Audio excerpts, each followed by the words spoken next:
قرآن کی ایک اور آیت، قرآن مجید میں اللہ تعالیٰ نے رمضان میں زوجہ کے قریب جانے سے صحابہ کو منع کیا تھا. بڑا دلچسپ واقعہ ہے.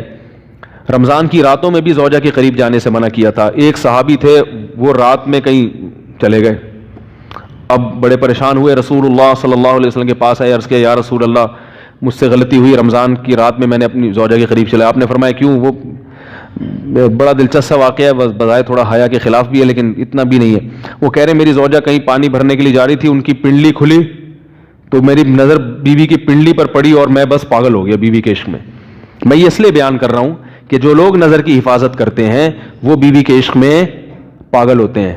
جو دن رات انٹرنیٹ پر پنڈلیاں دیکھتے رہتے ہیں انہیں بیوی کی پنڈلی بھی کیا شکل بھی اچھی نہیں لگتی ان کو. بد نظری کا یہ عذاب ہے، وبال ہے کہ جو اللہ نے گھر میں آپ کے لیے بٹھائی ہے وہ آپ کو اچھی نہیں لگے گی. تو نظر کی حفاظت کیا کرو، اس سے آپ کو اپنی بیوی سے عشق ہوگا، محبت ہوگی. بات آ رہی ہے سمجھ میں؟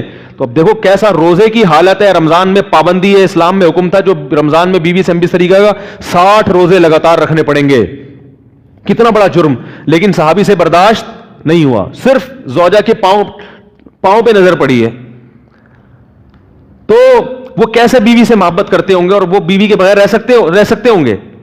اور آج لوگوں کے فون آتے ہیں ہماری بیگم جس دن میگے جاتی ہے اتنی خوشی ایسی ایسا اچھا سا فیل ہوتا ہے، ایسا عجیب سا محسوس ہو رہا ہوتا ہے جیسے آزاد ہو گئے. تو میں کہتا ہوں ظاہر ہے اب تمہیں موقع مل گیا کنڈی لگانے کا، ٹھیک ہے نا، اور یہ آنکھ مٹکے کرنے کا، تو خوش تو ہو گئے.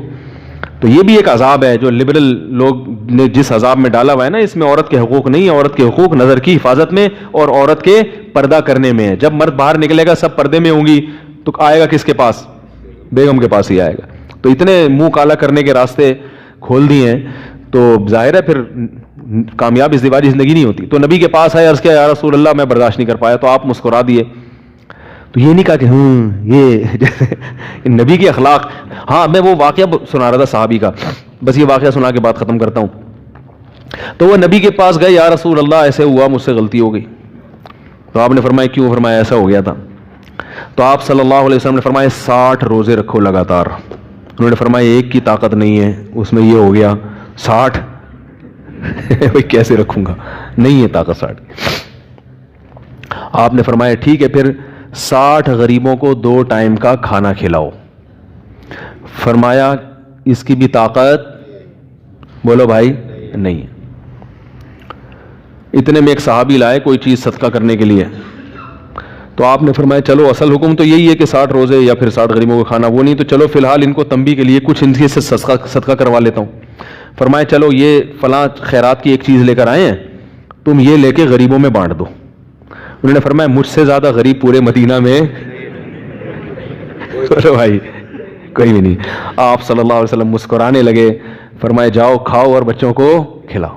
واہ بھائی غلطی بھی ہوئی اور گھر میں راشن بھی آ گیا. تو اس کے بعد قرآن کی آیت نازل ہوئی کہ احل لکم لیلۃ الصیام الرفث الی نسائکم ہن لباس لکم وانتم لباس لہن علم اللہ انکم کنتم تختانون انفسکم فتاب علیکم وعفی عنکم فالآن باشروہن وابتغوا ما کتب اللہ لکم. فرمایا اللہ کو پتا ہے کہ تم اس حکم پر عمل نہیں کر سکتے، لہذا رمضان کی راتوں میں تمہیں اپنی بیوی کے پاس جانے کی اجازت ہے، لہذا ان کے پاس جایا کرو اور اس اولاد کو تلاش کرو جو اللہ نے تمہارے مقدر میں لکھ دی ہے.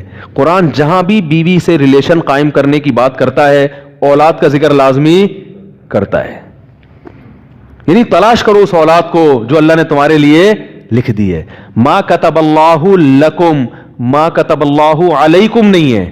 علا کا مطلب تمہارے خلاف، لکم کا مطلب تمہارے فائدے کے لیے. لام عربی میں نفع کے لیے آتا ہے، علا عربی میں ضرر اور نقصان کے لیے آتا ہے. فرمایا یہ نہیں کہ اس اولاد کو تلاش کرو جو بطور پینلٹی کے اللہ نے تمہارے متھے لگا دی ہے، جو اللہ نے تمہارے فائدے کے لیے لکھ دی ہے.